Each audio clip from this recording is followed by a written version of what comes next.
बांग्लादेश के भारत के खिलाफ बदलते इरादे देखकर भारत ने भी एक के बाद एक शिकंजा कसना शुरू कर दिया है।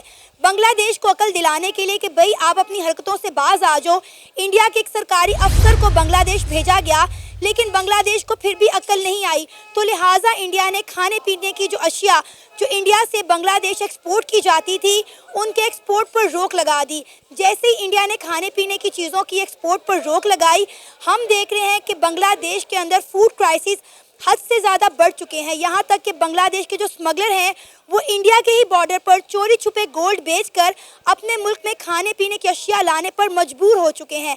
अभी तो इंडिया ने फूड एक्सपोर्ट पर रोक लगाया है, तो बांग्लादेश का ये हाल हो गया है। अगर इंडिया ने बांग्लादेश का पानी बंद कर दिया तो बांग्लादेश का क्या हाल होगा, आइए जानते हैं पाकिस्तान की आवाम से। इस वक्त हमारे साथ महर तनवीर मौजूद हैं, जो कि किसी भी तारुफ के मोहताज नहीं है। अक्सर आप इन्हें हमारे YouTube चैनल पे देखते रहते हैं। अब तो महर भाई ने अपना YouTube चैनल भी बना लिया है। जिन लोगों ने अभी तक महर भाई के चैनल को सब्सक्राइब नहीं किया, मेरी उनसे रिक्वेस्ट है कि महर तनवीर रिएक्ट चैनल को सब्सक्राइब करें, इनकी वीडियो को लाइक करें और शेयर करें। जितना प्यार और सपोर्ट आप इन्हें हमारे YouTube चैनल पर देते हैं, उतना ही प्यार और उतनी सपोर्ट इन्हें इनके चैनल पर शो करें, ताकि ये मज़ीद मोटिवेट हो और अच्छे से अच्छा काम करें। अस्सलाम वालेकुम। वालेकुम अस्सलाम। Thank you so much Tanveer भाई, आपका बहुत बहुत शुक्रिया कि अपना कीमती वक्त निकाला हमारे इस प्रोग्राम के लिए। जी वेलकम। बहुत आप भी हमें बुलाती रहती हैं, ये भी बड़ी खुशी की बात है कि आप हमारा पॉइंट ऑफ व्यू और इंडियन अवाम तक पहुंचाती हैं। आपको अवाम जो है पसंद ही बड़ा करती है, प्यार बहुत करती है। अच्छा तनवीर भाई, अभी अगर हम बात करें इंडिया और बांग्लादेश के दरमियान जो मामला चल रहे हैं, आप इनसे बाखूबी वाकिफ़ होंगे। हमने हर एंगल से इस चीज़ को जो है कवर किया है, लेकिन अब जो खबर निकल कर सामने आई है कि बांग्लादेश के अंदर फूड क्राइसिस जो हैं वो हद से ज़्यादा बढ़ चुके हैं। आपको पता है कि जब बांग्लादेश ने इंडिया को आंखें दिखाई तो इंडिया ने जो खाने पीने की चीज़ें थी वो बांग्लादेश में एक्सपोर्ट करने से रोक दी। अब खबर निकल कर सामने आई है कि बांग्लादेश इस हद तक मजबूर हो चुका है कि इंडिया के ही बॉर्डर पर बांग्लादेश के स्मगलर जो हैं वो इलीगल तरीके से सोना बेचकर अपने मुल्क में खाने पीने की चीज़ें ले जाने पर मजबूर हो चुके हैं। क्या कहना चाहेंगे, उनके पास पीने के लिए ना तो दूध है और ना ही खाने पीने के लिए चीज़ें? देखें, सबसे पहले जो आपने सवाल किया, इसका जवाब तो मैं पहले भी कई बार दे चुका हूं और अपनी जो मेरी एक एडवाइस थी और जो मेरे दिमाग में पहले से था वो मैंने बता चुका था कि जब इंडिया ने बॉर्डर सील किया, इंडिया ने बॉर्डर सील कर दिया, कुछ भी ना करें, सिर्फ बॉर्डर सील कर दें और इनको भूख के लाले पड़ जाएंगे। वो हो चुका है। अभी सिर्फ बॉर्डर सील किया है, अभी उनका पानी बंद करने की तरफ भी सोच रही है, अभी उनकी बिजली बंद। अगर ये पानी बिजली बंद हो गया तो आप सोचेंगे कितना बड़ा एक अलमिया जन्म लेगा बांग्लादेश के अंदर। अभी भी इनके पास वक्त है, अभी भी इनके पास वक्त है कि अभी आप मेज़ पे बैठें, मुज़ाकरात के ज़रिए बात करें। आपके पास जब डॉक्टर जयशंकर ने अपना सेक्रेटरी भेजा, आपने उसको ऐसे भेज दिया जैसे एक एवं किसी अजीब किसी एक छोटे से मुल्क का कोई नुमाइंदा है, आपने भेज दिया। इनको ख्याल नहीं आ रहा कि इंडिया क्यों नहीं रिएक्ट कर रहा। भाई इंडिया इस वजह से आपको कुछ नहीं कह रहा कि इंडिया ये सोच रहा है कि ग्लोबल पॉलिटिक्स जो चल रही है, अमेरिका, रूस, चाइना मुझे ये कहेगा कि आपकी ये वैल्यू रहेगी, आप एक छोटे से मुल्क से लड़ रहे हैं। आपको इस वजह से वो सोचते हुए आपको मना कर रहे थे, आपको समझाने आ रहे थे, लेकिन आप समझ रहे थे जब उनका सेक्रेटरी आया आपको समझाने के लिए तो पता नहीं अभी भी ये हमसे डर रहा है। भाई इंडिया आपसे डरता नहीं है, आपको जस्ट ये समझा रहा है कि आपके तुलबा तंजीम ने आपका इनकलाब लेके आया है। वो भी बच्चे हैं, उनको समझ नहीं है इन चीज़ों की कि इनकलाब के असरात जो हमारे मुल्क के ऊपर आएंगे वो किस हद तक हमारे लिए डरावना ख्वाब साबित होंगे। वही देख लें, वो डरावना ख्वाब साबित होंगे क्या, हो चुके। भाई बांग्लादेश का मैं कहती हूँ डाउनफॉल शुरू हो गया है। जिस दिन इंडिया ने बांग्लादेश का हाथ छोड़ा था उसी दिन ही बांग्लादेश का जवाल शुरू हो गया था। अब बांग्लादेश बुखलाया फिर रहा है, भाग रहा है, कभी पाकिस्तान से मदद मांग रहा है, कभी तुर्की से मदद मांग रहा है, तो कभी चाइना से मदद मांग रहा है। सर मैम बात ये है कि मदद मांग रहा है, इसका ये क्या, इसका ये होगा कि पाकिस्तान इंडिया के अगेंस्ट जाकर मदद करेगा, टर्की इंडिया के अगेंस्ट जाके मदद करेगा, चाइना इंडिया के अगेंस्ट जाकर मदद करेगा। तो क्या इस वक्त ये तीनों जिनका मैंने कंट्रीज का नाम लिया है वो इस वक्त इंडिया के खिलाफ जाने के सोच सकते हैं? तो जा रहे हैं ना, पाकिस्तान और इंडिया की तो वैसे ही नहीं बनती। आप देखें तुर्किश में ड्रोन ऑलरेडी उन्होंने इंडिया के बॉर्डर पर तैनात किए, चाइना से इन्होंने J-10C जो है उनके फाइटर जेट्स मांग लिए हैं और वो लेने के लिए तैयार हैं। अभी मैं आपकी इस बात से अग्री नहीं करता, पाकिस्तान साथ देगा, लेकिन अभी फिल वक्त इस स्टेज के ऊपर पाकिस्तान भी सेफ एंड जा रहा है, क्योंकि पाकिस्तान को भी पता है इस वक्त कि हम अगर बांग्लादेश की हेल्प करते हैं तो हमें जो आलमी सतह का प्रेशर है वो काफ़ी ज़्यादा बढ़ जाएगा। रीज़न सिंपल, जनवरी को ट्रंप आ रहा है, ट्रंप और नरेंद्र मोदी की दोस्ती किसी से ढकी छुपी नहीं है। अगर पाकिस्तान इस वक्त बांग्लादेश की मदद करने जाएगा, और मुझे ऐसा लगता है करनी भी नहीं चाहिए, क्योंकि हम किसी की आग में क्यों जलाएं अपने मुल्क को। हमारे मुल्क के पहले क्राइसिस कम पड़े हुए कि जो हम दूसरों के मुल्क की लड़ाई लें। हमने पहले कुछ सीखा नहीं है। अगर हम बांग्लादेश की अभी हेल्प करते हैं तो हमें ये सोचना चाहिए, हमें जो गलतियां की हमें उससे सीखना चाहिए। हमने अमेरिका के कहने के ऊपर अफगानिस्तान से जंग लड़के ताल्लुकात खराब किए, हमने टीटीपी तालिबान के खिलाफ, और जिसका हमने नतीजा 16 दिसंबर ब्लैक डे के तौर पे हमने मना लिया। यानी कि हमने अपने बच्चों की कुर्बानी भी दे दी। हम सरहदों पे तो जो कुर्बानियां देते हैं वो तो देते हैं, हमने अपने बच्चों की सानिया केपीएस किसको भूला है, आज से एक दिन पहले की बात है। यानी कि इतने बड़े सानिहे से, इतनी बड़ी चीज़ों से अगर हमारा मुल्क नहीं सीखता तो अल्लाह ही हाफिज है हमारे मुल्क का। हाँ, मैं ये कहता हूँ करें आप बांग्लादेश से मामला, करें उनके साथ लेन देन, लेकिन तब करें जब उनके मामला डिसेबल अभी हैं, जब स्टेबल हो जाएंगे तब आप उनसे करें तिजारत। आप क्यों अपने मुल्क को बदनाम करवाने पे तुले हुए हैं कि जब आपको पहले 52 साल 53 साल नहीं याद आया बांग्लादेश, क्योंकि जब वो स्टेबल था। अब उनको आपकी जरूरत है, आप क्यों आप उनको जरूरत को पूरा करें। आप उनको कहें भाई जाएं आप, ठीक है। मोहम्मद यूनुस जो है वो पिछले दिनों, तनवीर भाई सॉरी आपकी बात काट रही हूँ, मोहम्मद यूनुस जो है वो पिछले दिनों आकर पाकिस्तान के प्राइम मिनिस्टर शहबाज शरीफ से मिले हैं। आपको पता है कि इंडिया ने इनकी तमाम अहम जो है फूड इंपोर्ट एक्सपोर्ट जो है वो बंद कर दिया है, कि जितनी भी अहम फूड एक्सपोर्ट इंडिया से बांग्लादेश होती थी उन तमाम पर रोक लगा दी गई है, जिसमें प्याज, आलू, टमाटर और बहुत सारी चीज़ें, उनके राइस तक शामिल थे। अब मोहम्मद यूनुस आए हैं, उन्होंने पाकिस्तान के प्राइम मिनिस्टर शहबाज शरीफ साहब से मुलाकात की है। हमने कितने टन जो है इनको चीनी दे दिया। खुद आप पाकिस्तान में चीनी का रेट देखें, पाकिस्तान खुद जो है महंगाई में डूबा पड़ा है और हम बांग्लादेश को चीनी दे रहे हैं। देखिए, सबसे पहले मैं आपको एक बात बताऊं कि अगर मुझ जैसे एक आम बंदे को पता है कि मुल्क को कैसे चलाना है, तो हमारे जो बैठे हुए ऊपर पता नहीं क्या इनकी समझ से बालातर है। देखिए, मैं इस आपकी बात को सेकंड करता हूँ। पहले ये बताऊं, मैं जब डॉक्टर जयशंकर आया था, मुझे याद है अभी भी, मैंने आपके ही प्रोग्राम में ये कहा था, अगर डॉक्टर जयशंकर को लाहौर में लाया जाता तो हालात मुख्तलिफ होते, चैंपियन ट्रॉफी इंडियन खेलने आ जाते।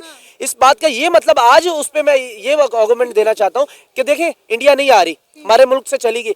अब आप डॉक्टर यूनुस को भाई क्यों पाकिस्तान बुला रहे हैं? आपको पहले नहीं याद था? यानी कि अभी तो आपके पास मौका था इंडिया की संपत्ति हासिल करने के लिए।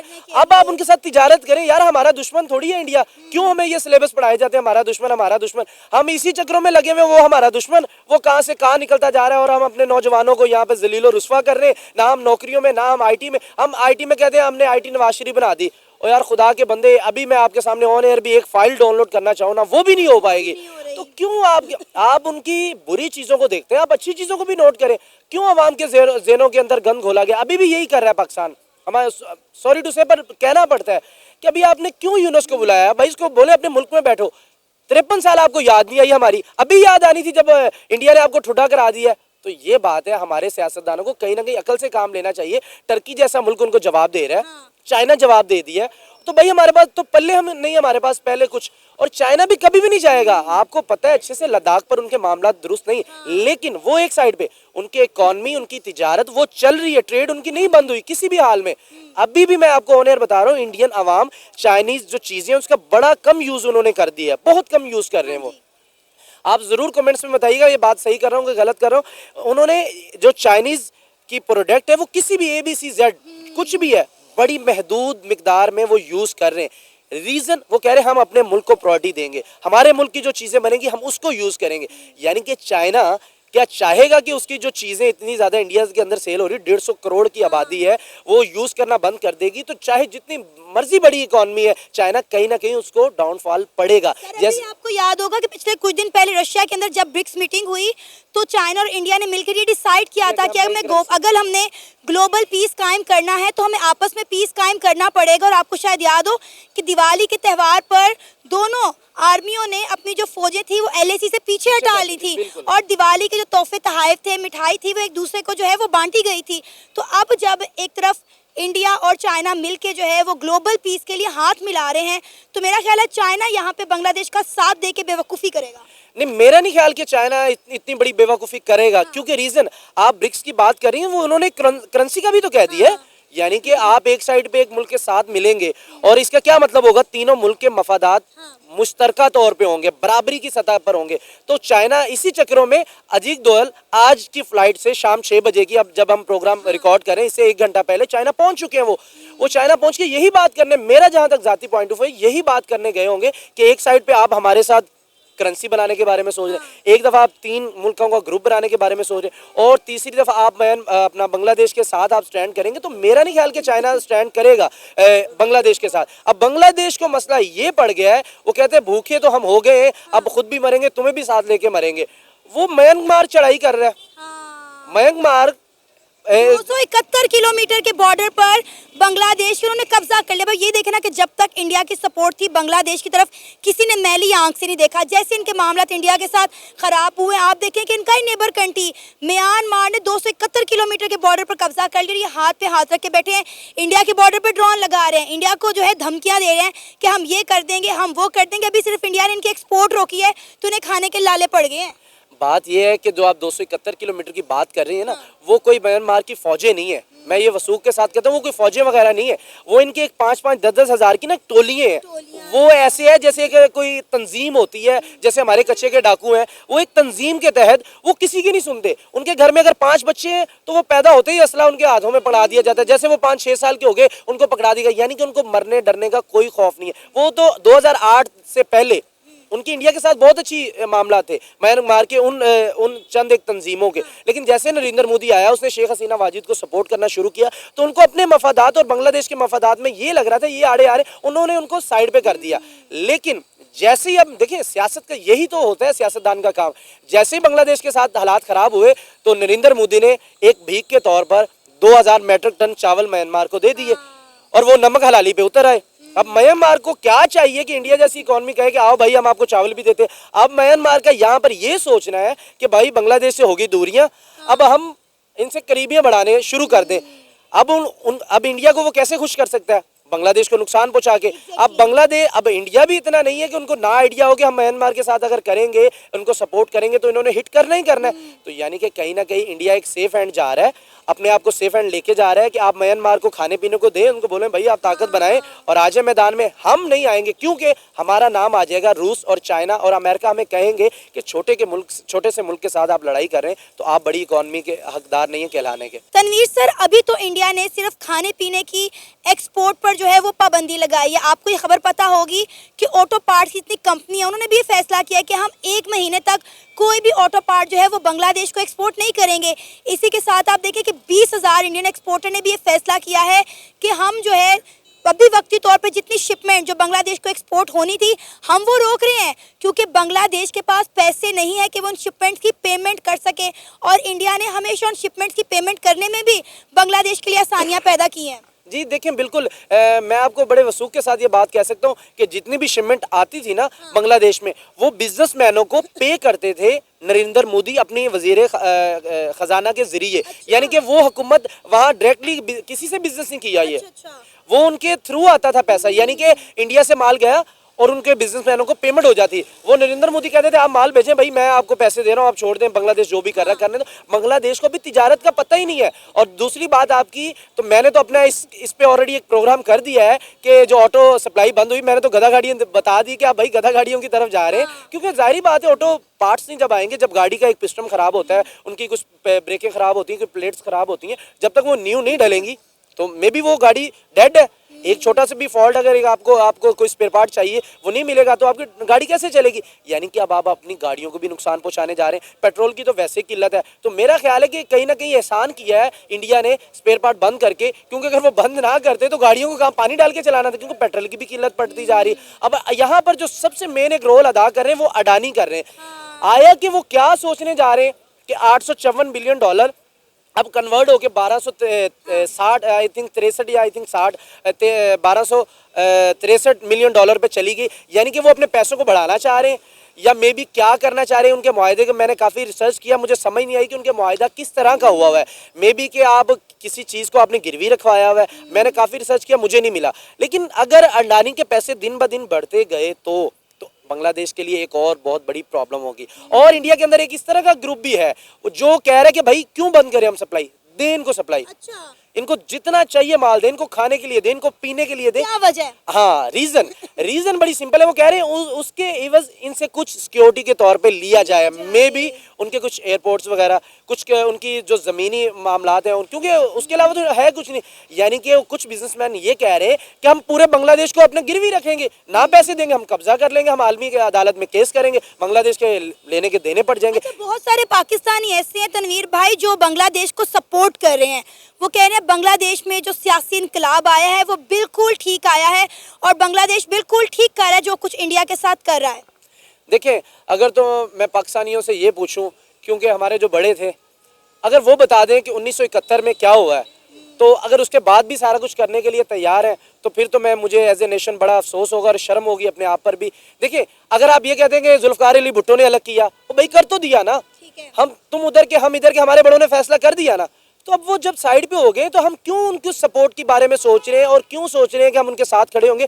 भाई वो जो नौजवान हमारे जो फौजी शहीद वहां से आए थे, जिनकी लाशें डब्बा पैक हमें मिली है और किन के ऊपर आए ये भी पता है। अगर आप उन सारी चीजों को बुला के आप ये कि उस वक्त इंडिया इन्वॉल्व थी, भाई इंडिया तो इन्वॉल्व थी, लेकिन अगर आवाम स्टैंड कर जाती, आज अगर अपनी हुकूमत का तख्ता पलट दिया है तो उस वक्त आवाम स्टैंड करती, नहीं भाई हमने पाकिस्तान का हिस्सा रहना है।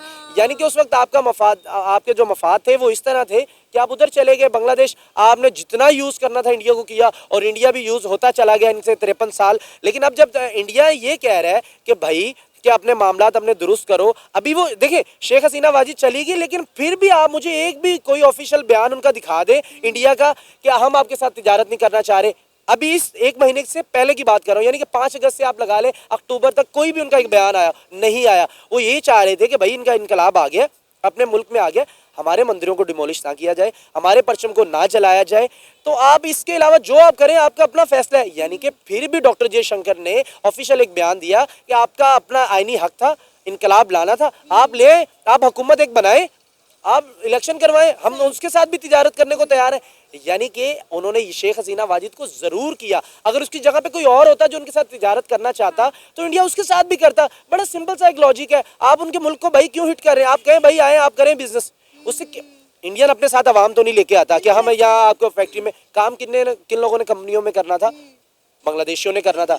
घर किसके चलने थे? बांग्लादेशियों के देशियों के चलने थे। अब जो इंफ्रास्ट्रक्चर बन रहा है वहाँ पे, जो बिल्डिंग्स बन रही है, उसमें मजदूरी किसने? आगे नरेंद्र मोदी या डॉक्टर जयशंकर ने थोड़ी करनी है, आपकी लोकल पब्लिक ने करनी है। भाई वो तो आपको प्रोवाइड करें कि आपकी भूख खत्म हो जाए। हाँ, यहाँ पर ये सवाल पैदा होता है कि इंडिया इतना ज्यादा क्यों छोटे मुल्कों को हेल्प करता है? इंडिया भाई इस वजह से हेल्प करता है, जो एक ताकतवर कंट्री होता है, अमेरिका की आप मिसाल ले लें, वो छोटे मुल्कों को देता है। अब उसमें उनका अपना बेनिफिट ये है कि हम एक ताकत बनेंगे, हमारा बिजनेस, तो बिजनेस में तो कोई इशू नहीं है। या तो ये हो कि इंडिया तैयार कर रहा हो कि नेपाल को कि आए हम मे भी पाकिस्तान पे हमला करते हैं, अफगानिस्तान पे हमला करते हैं, तो फिर तो गलत बात है। वो हर चीज़ पे कहता है आए बिजनेस करें हमारे साथ, हम आईटी में सेक्टर में आपसे शेयर करना चाहते हैं। नेपाल को उन्होंने पावर प्रोजेक्ट लगा के दिए हुए, यानी कि वो अपने छोटे मुल्कों को ये कहता है कि आए हम ताकत बनते हैं, हम अपनी आवाम को गुर्बत से नीचे जो है लकीर, हम उससे उठाएं आवाम को। तो ये तो कोई गलत बात नहीं है। मैं पहले भी एक प्रोग्राम में कह चुका हूँ कि नरेंद्र मोदी आज से जब वो हुकूमत में आया था तो उसने ये कहा था आओ मैं पाकिस्तानी अवाम से बात करता हूँ, कि मैं आओ पाकिस्तानी अवाम से लड़ना चाहता हूँ। लेकिन हमें ये बता दिया गया, इससे आगे का हमें नहीं वो सुनाया गया कि वो ये कह रहे थे कि आओ मैं पाकिस्तानी अवाम से लड़ने के लिए तैयार हूँ, आए मिलके हम गुर्बत से लड़े, आए हम नौजवानों को गुर्बत से निकालने के लिए लड़े, हम आईटी सेक्टर में लड़े। यानी कि यहाँ पर कहीं ना कहीं हमारी जो नलायकी है हमारी मीडिया की, क्यों जहर घोल दें? आखिरकार देखिए जहर घोला था, क्या बना बांग्लादेश के साथ? आप यही चाहते हैं या तो कि इंडिया के साथ आपने बॉयकॉट किया हुआ है, इंडिया के साथ आपने नहीं किया, इंडिया ने आपके साथ किया हुआ है। क्योंकि अगर इंडिया के साथ हमने किया होता तो हम 265 बिलियन डॉलर हम आज से 2 माह पहले उनको ना दे चुके होते, छुपाते ट्रेड ना ट्रेड करते। यानी कि आपको जरूरत है तो आप खुल के आ जाए सामने, क्यों एक कश्मीर के मुद्दे को लेके आप अपनी पूरी कौम का बेड़ा गर्क करें? बताएं तनवीर भाई, आप बांग्लादेश का फ्यूचर क्या देख रहे हैं? क्योंकि बांग्लादेश को बनाने वाला इंडिया था। मशरकी पाकिस्तान से बांग्लादेश अगर बना तो उसमें हमने देखा है कि 90% इंडिया की सपोर्ट थी, इंडियन आर्मी का, इंडियन एयरफोर्स का, इंडियन नेवी का किरदार था। अब क्योंकि इन्होंने इनके सरों से हाथ उठा दिया है इंडिया ने, तो बांग्लादेश का फ्यूचर आप क्या देख रहे हैं? क्योंकि बांग्लादेश जिस तरह इंडिया को आंखें दिखा रहा है, पहले तो इंडिया की सरकार ने बड़ा डिप्लोमेटिकली इस तरीके को हल करने की कोशिश की, लेकिन जब बांग्लादेश नहीं माना तो फिर इंडिया ने इनके पैरों में बेड़ियां डालना शुरू कर दी हैं। तो आपको क्या लगता है कि बांग्लादेश के हालात किस तरफ जाते हुए नजर आ रहे हैं?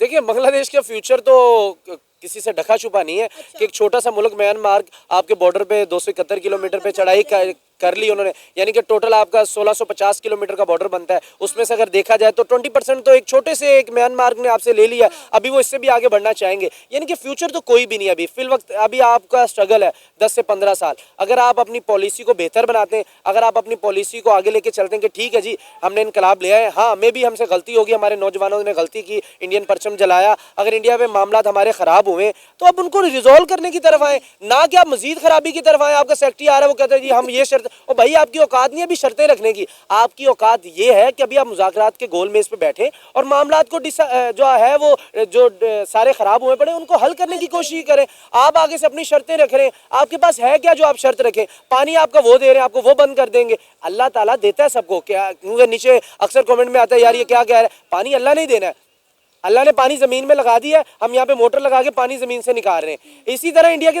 पास से समंदर गुजर रहा है। भाई पाकिस्तान में भी वो जब पानी छोड़ते हैं क्या होता है, हमारे कसूर के इलाके का देखें आप, सतलुज में देखें किस तरह पानी डलता है। तो यही चीज़ है कि बांग्लादेश को मेरा फाइनली यही पैगाम है, फ्यूचर आपका कख भी नहीं है, पड़ोसियाँ हम नहीं कुछ देंगे। ये वाजिया चीनी ले लिया आपने डजन गुड़, वो भी पता नहीं कैसे दे दी है, वो भी हमारे सियासतदानों को अल्लाह ही हाफ़िज़ है। बाकी यहाँ से कुछ नहीं मिलने वाला, क्योंकि हमें भाई कुछ नहीं मिलता यहाँ से, आपको भी कुछ नहीं मिलने वाला। हाँ ये होगा कि पहले आप कशकोल लेके आते हैं या हम लेके आते हैं, वो फ़र्क बाद में पता चलेगा आने वाले वक्त के साथ। लेकिन आपको यही मेरा मशवरा होगा बांग्लादेशी अवाम को, और इंडियन से मेरी दोबारा इनकी हुकूमत से रिक्वेस्ट है मज़ीद आप इनको थोड़ा सा टाइम दे दें। यूथ है, यंगस्टर है, मैं भी एक यंगस्टर हूँ, मुझे भी पता है खून थोड़ा घोलता है जब, लेकिन जब ठंडा होता है तो सोचते हैं यार कहीं ना कहीं अपना ही नुकसान कर लिया।